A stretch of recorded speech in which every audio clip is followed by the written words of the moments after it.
Time for another episode of the Chop Up. Welcome back to my channel.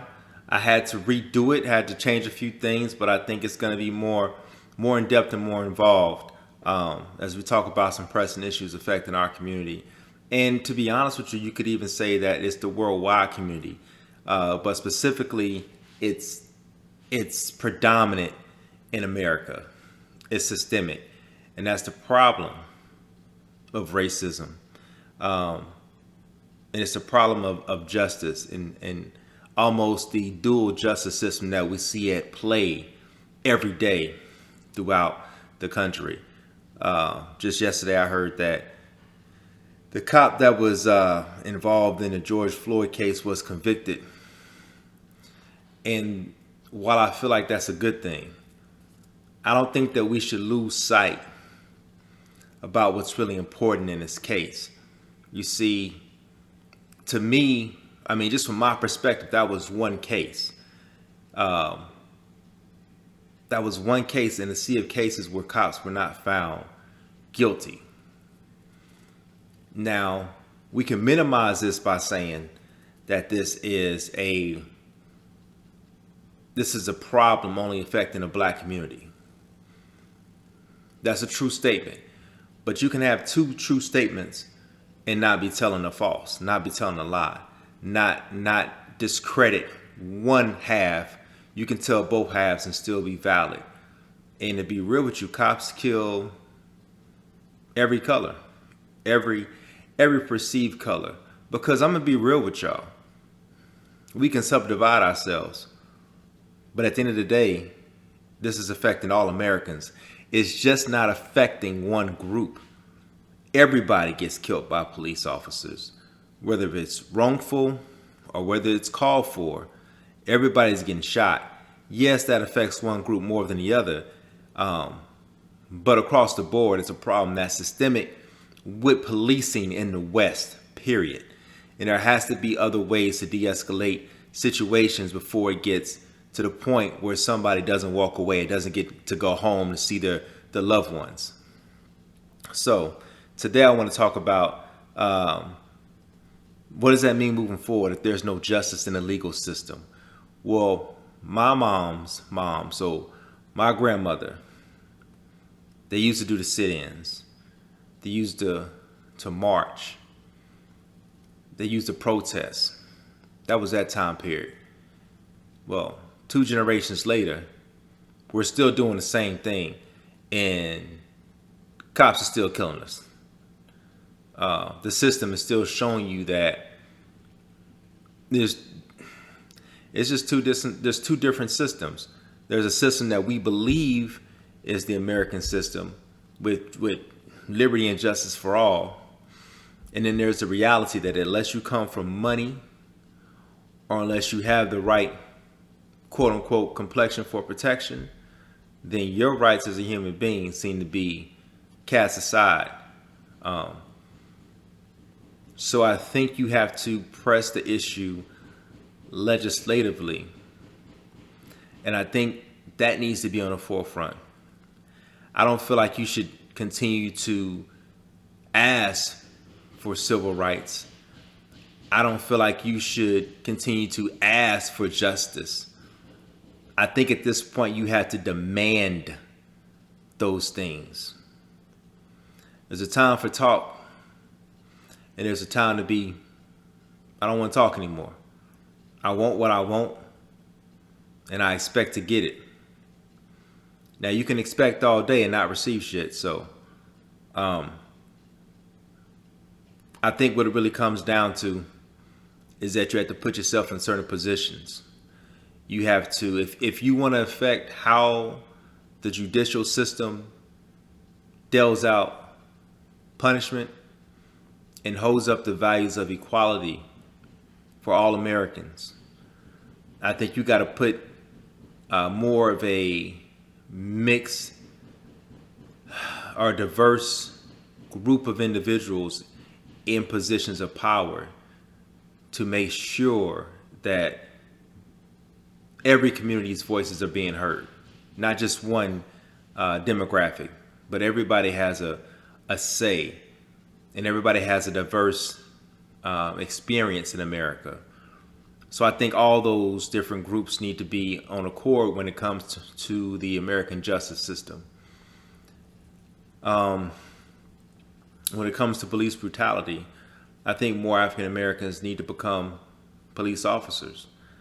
And hold up, man, let me just put a pin in that, because when I say African American, that particular term doesn't quite sit well with me. Because at the end of the day, I'm American. Unless you're going to walk around and call every person a European American, unless you're going to walk around and call every person a Scottish American, an Irish American, a French American, a Polish American, right? Oh, we're not doing that? We're not saying a British American? We're not doing those things? We're not going to the Dutch American? We're not going with that route? Well, if we're not going with that route, then why, after 400 plus years, do I still have to go by the term African American? As if I just came over here. As if I just stepped off of some type of boat, or maybe I just got off a flight. I know more about America than anywhere else in this world. So, if we ever want to bridge the gap and unify people, we had to stop self-segregating ourselves. If there's Mexican Americans, and there's Chinese American, and there's all these different groups, African American, well, then you need to take everybody's heritage, and you either need to combine it into one thing, which is America, or you're gonna have to be fair across the board. So there should be no terms that are a conglomerate of a mixture of different people. So white doesn't mean anything. Black doesn't really mean anything. There's no country in the world that's called black. It's not. If you want to know my genealogy, I had to take you to Ghana. I had to take you to Nigeria. I had to go to Cameroon. I gotta go to the sub-Saharan Africa. I gotta go to Sudan. I have to go to these places because that's where my genes come from, right? But some people who look like me in America were here before my bloodline got here. Some people, before there was black, there were people called Moors. There are people who are already here. And if you know your history, all these quote unquote white people in America, they all have a background. They all come from some other continent. So how is it they get to be called Americans, or get this blanket almost like a pass to have this exclusive citizenship that doesn't need a prefix before it, but everybody else needs a prefix? That's not going to unify the country. That's going to continue to divide the country. As long as I look at myself differently, and as long as you're allowed to look at me differently, and not as a fellow citizen, not as a fellow brother, then it's going to be a problem. It's going to cause division. I know what I am. I understand where my bloodline comes from.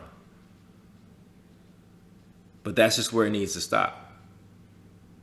Either you're all together or you're all not together. So I just want to touch base with y'all and chop it up with y'all for a quick second. Moving forward, I think you have to demand that the legislative powers that be take charge. I think judiciary judgment needs to be spread out amongst all the different demographic groups in America to give a fair depiction of what justice should be. And you got to take everybody's background to consideration, because people come from different walks of life, so their experience is going to be very different. But I think you'd have a fair system if juries actually consisted of people who look like the people who were on trial, who look like the people who were basically facing time in jail. A trial that's going to dictate the rest of their life. So when they say jury needs to consist of people who are your peers, I mean, it has to be diverse. It has to be diverse.